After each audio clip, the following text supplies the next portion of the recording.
ধাক্কা ধাক্কিতে মানে অনেক আহত হয়। আসসালামু আলাইকুম এভরিওয়ান, সবাই কেমন আছেন? যদি শীতে যায় তারপর আমি চলে আসলাম খামার ভিজিট করতে। আজকে আমাদের মুরগের বয়স 5 দিন।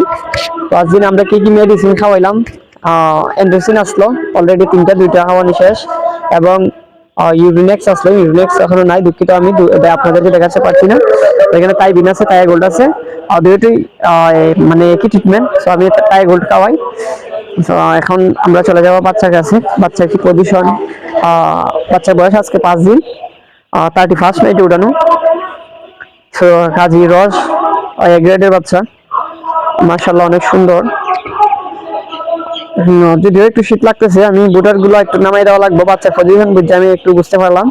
তো আসলে খামারে না আসলে এই জিনিসটা আমি বুঝতে পারলাম না।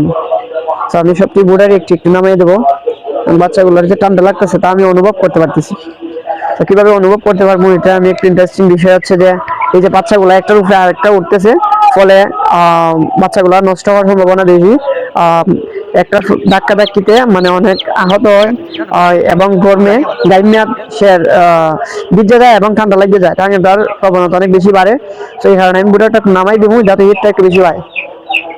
এবং আমি আরো দেখতে পাচ্ছি যে আমার যে লিটারটা আছে এটা কালকে হয়তো এটা পরিষ্কার করা লাগবে। আমি আমার পার্টনারকে বলবো যে কালকে এটা অতি শীঘ্রই পরিষ্কার করার জন্য। এবং আমার যে এখনের কাজটা হচ্ছে যে আমি বোর্ডারগুলো নামাই দেবো। তো আসলে ভাই খামারে আসলে মানে কাজটা দেখা যায়, এমনিতে করে বেশি কিছু দেখা যায় না। তো ওকে।